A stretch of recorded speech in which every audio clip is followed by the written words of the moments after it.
ಚಾಮರಾಜನಗರ ತಾಲೂಕಿನ ಆಲೂರು ಗ್ರಾಮದಲ್ಲಿ ನಿರ್ಮಾಣ ಮಾಡಿರುವ ಮಾಜಿ ರಾಜ್ಯಪಾಲರಾದಂತಹ ಬಿ ರಾಚಯ್ಯ ಅವರು ಸ್ಮಾರಕವನ್ನು ಮುಖ್ಯಮಂತ್ರಿ ಸಿದ್ದರಾಮಯ್ಯ ಲೋಕಾರ್ಪಣೆಗೊಳಿಸಿದ್ದಾರೆ. ಬಿ ರಾಚಯ್ಯ ಅವರ ಸ್ಮಾರಕಕ್ಕೆ ಸಿಎಂ ಸಿದ್ದರಾಮಯ್ಯ ಇತರೆ ಸಚಿವರು ಪುಷ್ಪಾರ್ಚನೆ ಮಾಡಿದ್ದು, ಬಳಿಕ ಸ್ಮಾರಕದ ಗ್ಯಾಲರಿಯಲ್ಲಿನ ಬಿ ರಾಚಯ್ಯ ಅವರ ಹಲವು ಛಾಯಾಚಿತ್ರಗಳನ್ನು ವೀಕ್ಷಣೆ ಮಾಡಿದ್ದಾರೆ. ಶಾಸಕ ಎಆರ್ ಕೃಷ್ಣಮೂರ್ತಿ ಅವರು ಸಿದ್ದರಾಮಯ್ಯ ಅವರಿಗೆ ಛಾಯಾಚಿತ್ರಗಳ ಕುರಿತು ಮಾಹಿತಿ ನೀಡಿದ್ದು, ಈ ಸಂದರ್ಭದಲ್ಲಿ ಶಾಸಕ ಎಆರ್ ಕೃಷ್ಣಮೂರ್ತಿ ಅವರು ಮಾತನಾಡಿದ್ದಾರೆ. ಇದೇ ಸಂದರ್ಭದಲ್ಲಿ ಬಿ ರಾಚಯ್ಯ ಅವರ ಧರ್ಮಪತ್ನಿ ಗೌರಮ್ಮ ಬಿ ರಾಚಯ್ಯ ಅವರಿಗೆ ಗೌರವ ಸಮರ್ಪಣೆ ಮಾಡಲಾಗಿದ್ದು, ಸ್ಮಾರಕದ ವಿನ್ಯಾಸಕರಾದ ಕಿಶೋರ ಚಂದ್ರ ಬಿ ರಾಚಯ್ಯ ಅವರ ಜೀವನ ಮತ್ತು ರಾಜ್ಯ ನೀತಿ ಪುಸ್ತಕದ ಲೇಖಕ ಡಾಕ್ಟರ್ ಎಂ ನಂಜಯ್ಯ ಹೊಂಗನೂರು, ಅನುವಾದಕರಾದಂತಹ doctor C Naganna, B Shridhar ಅವರನ್ನು ಸನ್ಮಾನಿಸಿ ಅಭಿನಂದಿಸಿದ್ದಾರೆ.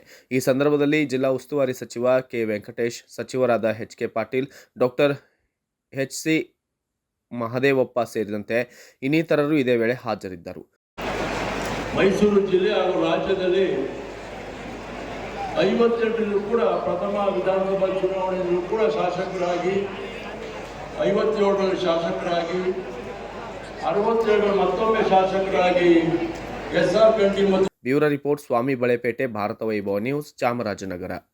Thanks for watching. Read, discuss and debate with editor Dr. Yan Prashant Rao. Wanted reporters in print, digital and visual media for Bharat Vaibhav Daily Newspaper, BV News 5 Channel and BV Fast Web News from all the talukas of Karnataka, Goa and Maharashtra. If interested, send your resume to 9019229369.